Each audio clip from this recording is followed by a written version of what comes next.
আসসালামু আলাইকুম রহমতুল্লাহ। আশা করি সকলে অনেক ভালো আছেন। আজকে আপনাদের কাছে একটা ইম্পর্টেন্ট ইনফরমেশন নিয়ে আসি, যেটা হচ্ছে আপনারা কিভাবে আপনাদের পাসপোর্টের বিপরীতে ডলার এন্ডোর্স করাবেন। সেই ডলার এন্ডোর্স করানোর জন্য আপনাকে কি কি স্টেপস ফলো করতে হবে, বা আপনারা কিভাবে ব্যাংকে গিয়ে সেটা ফলো করতে পারেন, সেই জিনিসগুলো নিয়ে আজকে আলোচনা করব। এবং আশা করি এই ভিডিওটি দেখলে আপনারা সকলে উপকৃত হবেন, এবং হচ্ছে আপনাদের যদি কোনো ধরনের প্রশ্ন থাকে বা আপনাদের হচ্ছে কোনো ধরনের কনফিউশন থাকে, আপনারা কমেন্ট করতে পারেন, আমি সেটার উত্তর দেওয়ার চেষ্টা করব। আচ্ছা, প্রথমে আসি, আপনি যদি ডলার এন্ডোর্স করাতে চান বা আপনার পাসপোর্টে যদি ডলার এন্ডোর্স করতে চান, সেটার জন্য আপনার কী লাগবে? সর্বপ্রথম আপনি ডলার এন্ডোর্স করতে গেলে আপনার লাগবে একটা বাংলাদেশি একটা ভ্যালিড পাসপোর্ট, ঠিক আছে? দ্বিতীয়ত আপনার কী লাগবে? দ্বিতীয়ত আপনি এই ডলারটা এন্ডোর্স করাতে হবে যে কোনো একটি ব্যাংকের মাধ্যমে। আপনি সেটা হচ্ছে বাংলাদেশ ব্যাংকের অন্তর্ভুক্ত যে কোনো একটি ব্যাংক থেকে আপনি চাইলে আপনার ডলারগুলো এন্ডোর্স করাতে পারবেন। থার্ড প্রশ্ন, একজন ব্যক্তি সর্বোচ্চ কত কত ডলার পর্যন্ত এন্ডোর্স করতে পারে?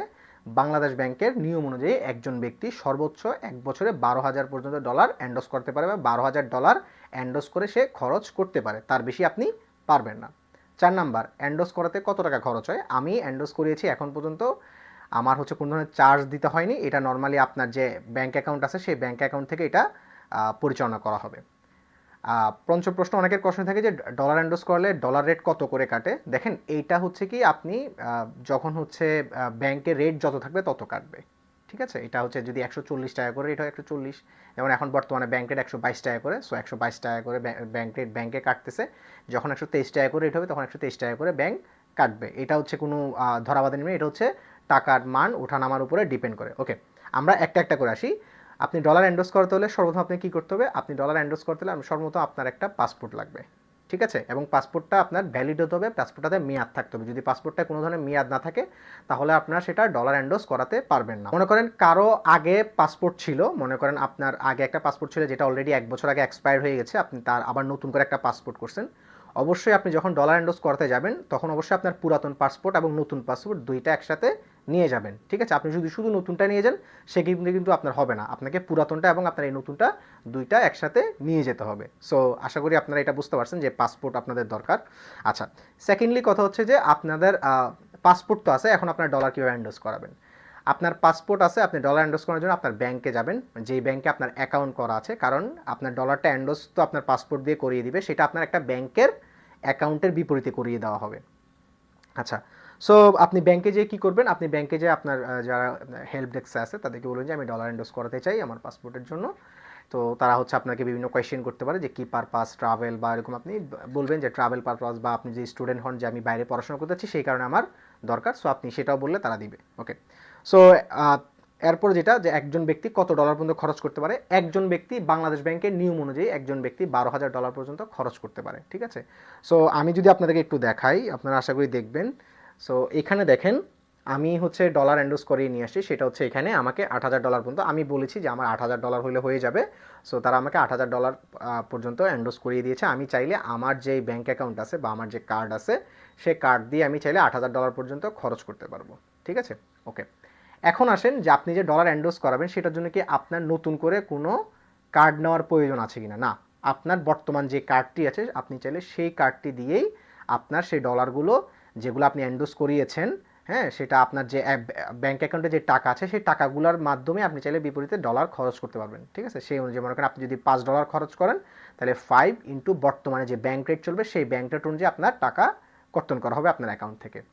এবং হচ্ছে আপনি চাইলে বাংলাদেশেও আপনি চাইলে সেটা দিয়ে পারচেস করতে পারবেন, এবং বাংলাদেশের বাইরে চাইলে আপনি সেটা দিয়ে পারচেস করতে পারবেন। আচ্ছা, আরেকটা প্রশ্ন, যে অনেকেই আছে যে ডলার এন্ডোর্স করাইলে কি চার্জ দেওয়া লাগে কি না, বা চার্জ, দেখেন বর্তমান অনেকগুলা ব্যাংক আছে যারা হচ্ছে ডলার এন্ডোর্স করালে বা ডলার এন্ডোর্স করানোর সময় তাদের কিছু সার্ভিস চার্জ কাটে। এটা এক এক ব্যাংকের এক এক নিয়ম হতে পারে।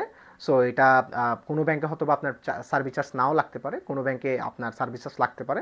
কিছু কিছু ব্যাংক আছে যারা 200, 250 বা 300 টাকা সার্ভিস চার্জ করে, যে আপনার জন্য যে তারা ডলার এন্ডোর্সটা করিয়ে দিবে, ব্যাংক বাবদ একটা সার্ভিস চার্জ কাটে, বাট আদারওয়াইজ কোনো সার্ভিস চার্জ নাই, ঠিক আছে? আপনার ব্যাংকের যে বর্তমান যে কার্ডটি আছে আপনি চাইলে সেই কার্ডটি আপনি চাইলে ডলার এন্ডোর্স করানোর পরে সেই কার্ডটি দিয়ে আপনি চাইলে ডুয়েল কারেন্সি কার্ড হিসাবে ইউজ করতে পারবেন।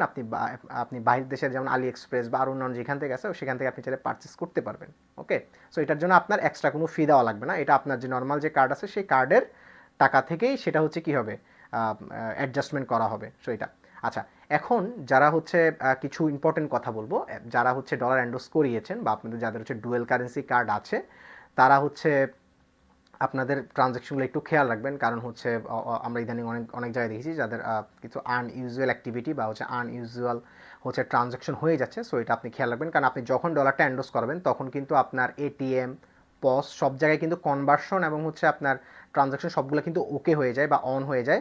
সো যে কেউ আপনার কার্ডের পিন নাম্বার জানলে কিন্তু সেটা কিন্তু কী করতে পারছে, সেটা কিন্তু চাইলে টাকা তুলতে পারছে। যেমন হচ্ছে আমরা যেমন হচ্ছে আপনি যদি কোনো জায়গাতে যে পেমেন্ট করতে যান, ওই ক্ষেত্রে আপনার ব্যাংক থেকে একটা ওটিপি আসে, বাট আপনি যদি হচ্ছে এটিএম থেকে টাকা তোলেন ওই ক্ষেত্রে কিন্তু ব্যাংক থেকে এটিএম আসে না। সো এটা একটু আপনারা একটু কনসাস থাকবেন এই ব্যাপারটাতে।